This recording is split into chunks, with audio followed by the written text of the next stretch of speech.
tetapi juga memiliki nilai filosofis dan etis. Selain itu, buku ini memberikan kerangka berpikir kritis terhadap perkembangan ilmu dan teknologi agar tidak terlepas dari nilai-nilai kemanusiaan.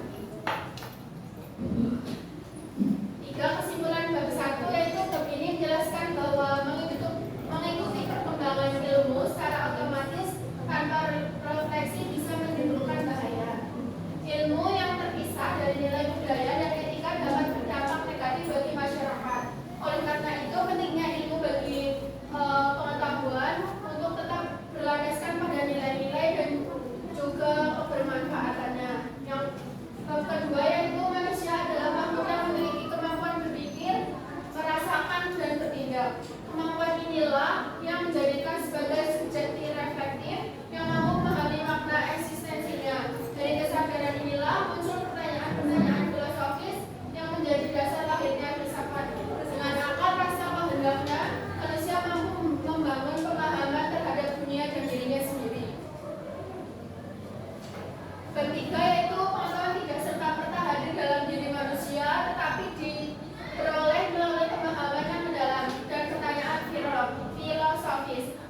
Aristoteles mengelompokkan segala sesuatu ke dalam kategori seperti substansi, kualitas, relasi, dan sebagainya.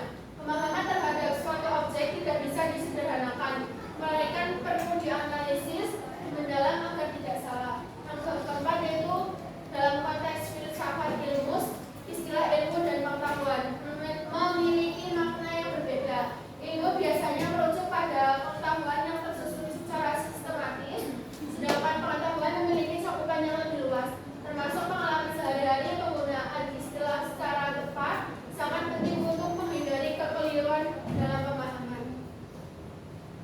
Bab 5, ilmu pengetahuan memiliki keragaman yang mencerminkan pendapat dan sudut pandang yang berbeda-beda. Ada ilmu yang berlandaskan empiris, logis, hingga filosofis. Perbedaan pendekatan ini menghasilkan pluralitas dalam pengetahuan, menjadikan ilmu sebagai bagian integral dari pandangan hidup manusia yang kaya akan nilai dan makna.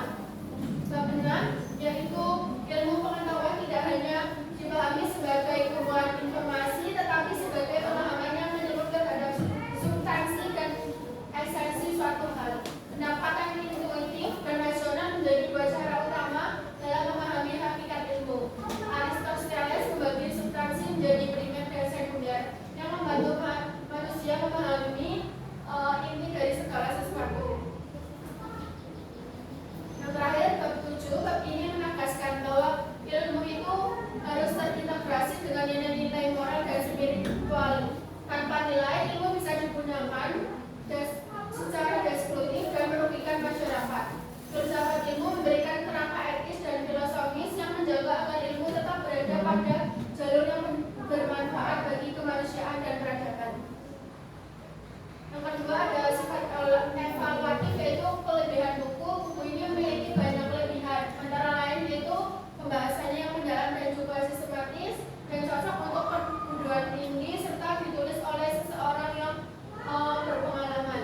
Selain itu, tata-letak dan desain buku yang dibuat secara profesional sehingga nyaman dibaca. Ada kekurangan buku. Buku ini juga memiliki kekurangan seperti penggunaan bahasa yang terlalu akademik dan berat bagi pemula sehingga pembaca itu sulit memahami isinya. Dan juga ada kurangnya ilustrasi atau contoh konkret membuat pembahasan terasa abstrak. Misalnya seperti contoh-contoh kehidupan sehari-hari itu belum ada di sini sehingga pembaca biasanya sulit memahaminya.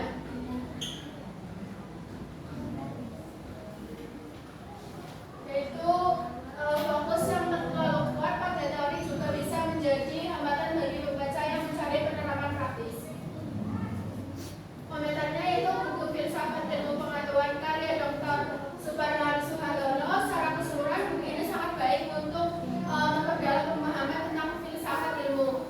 Sangat direkomendasikan untuk mahasiswa atau